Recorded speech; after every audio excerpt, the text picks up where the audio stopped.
जय हिंद दोस्तों, आप सभी का मेरे चैनल पर स्वागत है। आशा करता हूं कि आप सभी बहुत अच्छे होंगे। और जैसा कि आपको पता है कि आज हम मानव भूगोल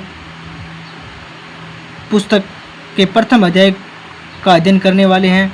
आपको मैं वही पॉइंट नोट कराऊंगा जो एग्ज़ाम में 100% पूछे जा सकते हैं, और मैं ये गारंटी लेता हूं कि आपको इससे बाहर एक भी क्वेश्चन नहीं मिलेगा, चाहे वो आरबीसी पैटर्न पर आधारित हो, चाहे सीबीएसई पैटर्न पर आधारित हो। ये गारंटी है मेरी। जिस भाई ने अगर एंड तक वीडियो को देख लिया, पूरे सिलेबस को मेरे साथ पढ़ लिया, तो मैं गारंटी लेता हूं कि इससे बाहर एक भी क्वेश्चन नहीं जाएगा। और मैं आपको बता दूं कि मेरी 12वीं में 99% है, 1% मेरा यानी प्रैक्टिकल में छूट गया, क्योंकि प्रैक्टिकल में मेरा 1 नंबर कम होगा। बाकी मैंने जियोग्राफी की दोनों बुकों में 56/56 स्कोर किया है, और मैं वही स्ट्रेटजी आपके साथ शेयर करूंगा। और मैं जिन जिन पॉइंट को बताऊंगा, आपको उन्हीं पॉइंट को बार बार पढ़ना है। तो चलिए आज का वीडियो शुरू करते हैं। तो मैं आपको बेसिक न पढ़वा कर वही पॉइंट हाईलाइट करवा रहा हूं जो एग्ज़ाम में पूछे जाते हैं। तो चलिए हम सीधे आज के अध्याय की शुरुआत करते हैं। और आज का हमारा चैप्टर है मानव भूगोल, प्रकृति एवं विषय क्षेत्र। तो शुरू करते हैं। तो सबसे पहले हमारे पास होते हैं पृथ्वी के 2 प्रमुख घटक हैं, एक है भौतिक घटक, एक मानवीय घटक। भौतिक घटक में पहाड़, पठार, पर्वत आदि आ जाते हैं, और मानवीय घटक में जैसे हमने नहरें बना दी, नदी, नहरें, और जैसे रेल लाइनें, ये मानवीय घटकों क्रियाओं के अंतर्गत शामिल है। और इस अध्याय में हम भौतिक भूगोल को कक्षा आप 11 में जानते होंगे, आपने पढ़ चुके होंगे, और मानव भूगोल को हम कक्षा 12 में पढ़ने वाले हैं। और चलिए आगे हम बढ़ते हैं।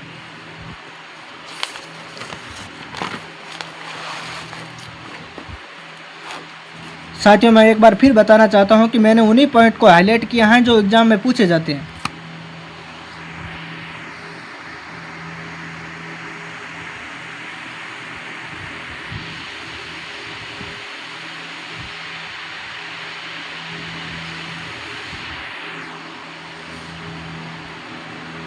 साथियों, मैंने उन्हीं पॉइंट को हाईलाइट किया है जो एग्ज़ाम में पूछे जाते हैं। तो मैं आपसे यही चाहता हूं कि आप इन्हीं पॉइंट को पढ़ें बार बार।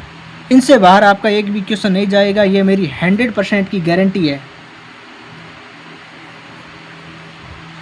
तो यहाँ से क्वेश्चन बनेगा कि गाँव नगरों का वर्णन किस रूप में किया जाता है। तो आपको याद रखना है कि जीवित जीवों के रूप में गाँव देशों का वर्णन, नगरों का वर्णन किया जाता है।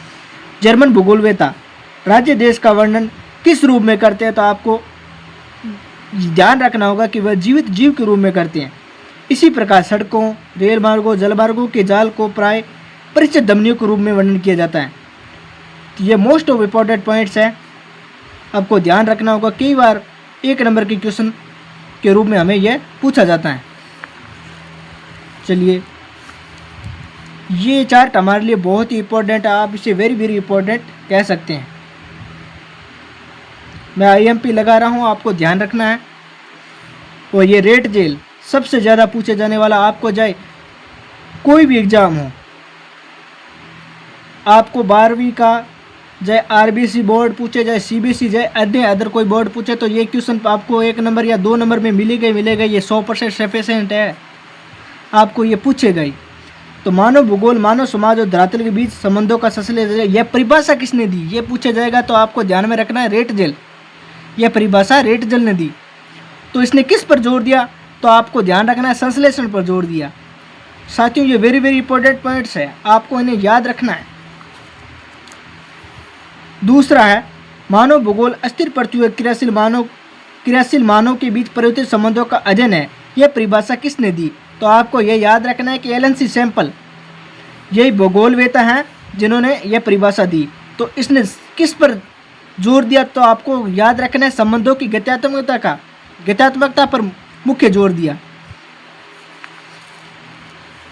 तीसरी हमारी परिभाषा है विडाल डीला बलास जी ने दी है। तो हमारी पृथ्वी को नियंत्रित करने वाले भौतिक नियमों और इस पर रहने वाले जीवों के मध्य संश्लेषित संबंधों का संश्लेषित ज्ञान से उत्पत्ति एक संकल्पना है। यह भी परिभाषा इंपॉर्टेंट है, लेकिन बाकी ये 2 वेरी वेरी इंपॉर्टेंट, आपको इन्हें याद रखने की ज़रूरत है। तो चलिए दोस्तों, हम आगे की वीडियो कंटिन्यू करते हैं। दोस्तों, हमारा आगे का पॉइंट है मानव का प्रकृतिकरण तथा प्रकृति का मानवीकरण। तो कैसे मानव ने अपने आप को अवस्था के अनुसार ढाल लिया। तो यहाँ से हमारा 2 या 3 नंबर में ये क्वेश्चन पूछा जाता है, पर्यावरणीय निश्चयवाद किसे कहा जाता है, या पर्यावरणीय निश्चयवाद को विस्तार से समझें। तो आपको मैं बता रहा हूँ, यही पॉइंट आपको एग्जाम में लिखना है। और शुरू करते हैं। प्रौद्योगिकी किसी समाज के सांस्कृतिक विकास के स्तर की सूचक होती हैं। मानव प्रकृति के नियमों को बेहतर ढंग से समझने के बाद भी प्रौद्योगिकी का विकास कर पाया है। प्रकृति का ज्ञान प्रौद्योगिकी को विकसित करने के लिए महत्वपूर्ण है। प्रौद्योगिकी मनुष्य पर पर्यावरण की बंदिशों को कम करती हैं। प्राकृतिक पर्यावरण से अन्योन्य क्रिया की आरंभिक अवस्था में मानव इससे अधिक प्रभावित हुआ था। उन्होंने प्रकृति के आदेशों के अनुसार अपने आप को ढाल लिया। इसका कारण यह है कि प्रौद्योगिकी का विकास अत्यंत निम्न था और मानव के सांस्कृतिक सामाजिक विकास की अवस्था भी आदिम थी। आदिम मानव समाज और प्रकृति की प्रबल शक्तियों के बीच इस प्रकार की अन्योन्य क्रिया को पर्यावरणीय निश्चयवाद कहा गया है। इसमें क्या कहा गया, आपको ये समझना बहुत ही जरूरी है कि प्रौद्योगिकी का विकास हमारे लिए बहुत ही जरूरी था, क्योंकि प्रौद्योगिकी से ही हम आज नया कुछ डेवलपमेंट कर पाए हैं। और तकनीकी, प्रौद्योगिकी का मतलब होता है तकनीक। आप यहाँ पर लिख सकते हो तकनीक।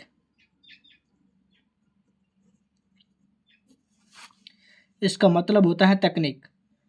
पहले मनुष्य था, आप संपोज कीजिए, वो पहले वन पर निर्भर था, पेड़ पौधों की पत्तियां खा खा कर जीवित रहता था। और आज समय बदल चुका है। वो अपने जीवन निर्वाह के लिए गेहूं की खेती करता है और उसी से अपना भरण पोषण करता है। और आपको ये परिभाषा याद रखनी ही है। ये अक्सर 3 या 4 नंबर में इससे क्वेश्चन आता ही आता है 100%।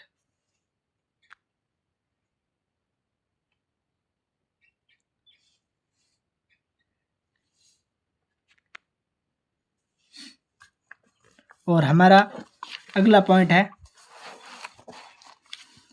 मानव का प्राकृतिकरण। आपको ये इतना कहानी आपको दी गई है, तो आपको मैं ये कहना चाहूँगा कि आपको सिर्फ ये मैं बता रहा हूँ, आपको इन्हीं पॉइंट को याद में रखना है। तो बेंदा मध्य प्रदेश के अम्बुबा क्षेत्र के जंगलों में रहता था। तो आपको ये पूछा जा सकता है कि बेंदा किस जगह रहता था। तो आपको याद रखना है मध्य प्रदेश।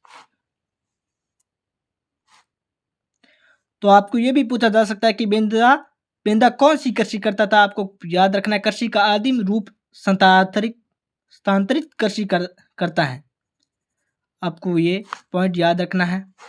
और आप चाहो तो इस पूरे चार्ट को पढ़ सकते हो। और मैं आगे चलता हूँ। यहाँ से हमारी दूसरी परिभाषा आ जाती है संभववाद। ये भी बहुत ज़्यादा इंपॉर्टेंट है और इनसे क्वेश्चन पूरा चैप्टर 3 परिभाषाओं पर टिका हुआ है। पर्यावरणीय निश्चयवाद, संभववाद और नव निश्चयवाद। आप इन 3 परिभाषाओं को जरूर पढ़िएगा, क्योंकि इनसे क्वेश्चन बनना ही है। तो संभववाद किसे कहते हैं, चलिए हम इसे शुरू करते हैं।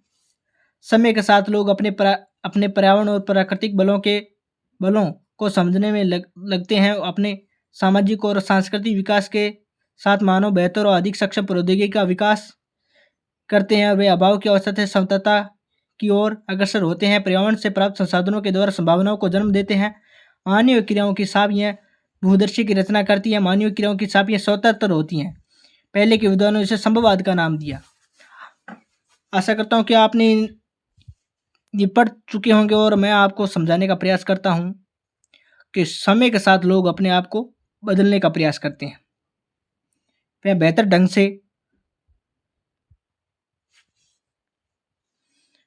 ढंग से अपने आप को बदलने का प्रयास करते हैं।